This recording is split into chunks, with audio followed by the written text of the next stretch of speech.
The grand hall of the Zealous conclave shimmered like a cathedral carved from living crystal.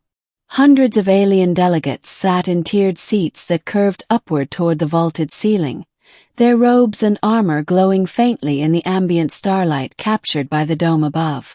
The air itself thrummed with tension, as if the galaxy were holding its breath. And in the center, upon the obsidian dais, stood the human. His name was Captain Marcus Vare. A soldier of Earth, bloodied and hardened by the border wars.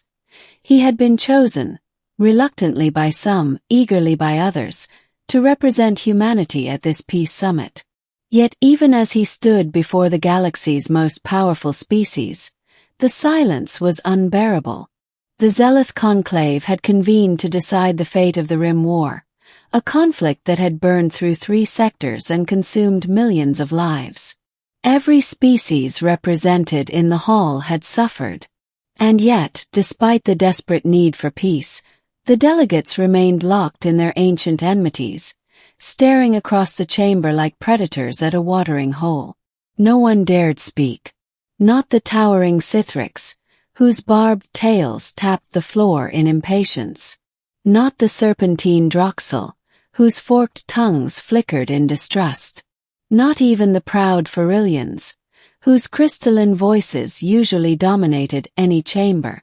Instead, they glared at one another with silent accusations. Who would take the blame? Who would surrender territory? Who would admit weakness? The human warrior stood motionless, arms behind his back. His scars and battle-worn armor set him apart from the silken robes and ceremonial garb of the others. He looked less like a diplomat and more like a relic of the battlefield dragged into politics against his will. At the center of it all, seated on a throne of living light, was the arbiter of the conclave, Princess Elira of the Veari. Her people were ancient, elegant, and feared for their psionic might. With long silver hair and eyes like molten opal, she seemed untouchable, radiant and cold, the embodiment of an empire. It was she who had called this summit. And it was she who now sat with her chin lifted high, silently daring someone to speak. But the silence stretched on. Every alien in the room waited for the first words to fall, knowing that they would decide the balance of power. One wrong phrase could spark another war. And then, to everyone's horror, the human warrior opened his mouth. Marcus glanced casually at Princess Elira. His sharp soldier's eyes, which had stared down war machines and gunfire, softened just a little. And then he said it. "You have cute ears." The words echoed across the crystalline hall. A ripple of shock tore through the assembly. The Droxel froze mid-hiss. The Sithrix warrior blinked his 4 eyes. Even the stoic Pharillians faltered, their crystalline hums faltering in dissonance. The silence, once suffocating, fractured into murmurs of disbelief. Princess Elira herself stiffened, her flawless composure cracking for the briefest instant. Her delicate, pointed ears twitched, betraying her surprise before she quickly masked it with regal detachment. "No one," whispered a delegate from the shadows, "has ever spoken to her like that." Marcus shrugged, as if he hadn't just committed political suicide. "Well, it's true. You've got those little points at the tips. Reminds me of Cat's Back on Earth. Except less fluffy." The hall erupted. Some delegates muttered in outrage, others in disbelief, and some in amusement. The Sithrix chieftain let out a booming laugh that rattled the crystal walls. The Droxel hissed curses about human insolence. The Pharillians whispered among themselves, their crystalline voices vibrating like wind chimes. And through it all, Princess Elira fixed her gaze on Marcus. Her eyes burned with something unreadable. "Human," she said finally, her voice carrying like a blade through the chamber. "You would break the silence of the conclave with this?"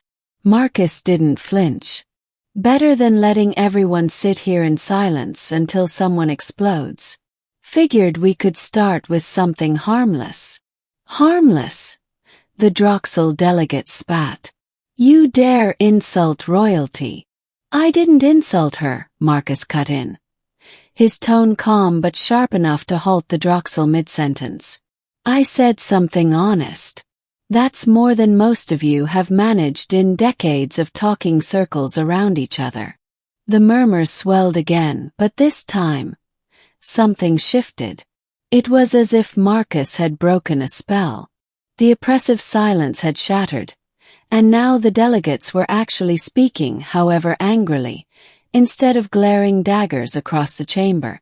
Elira leaned back in her throne, studying the human as though he were some strange new creature she had never encountered.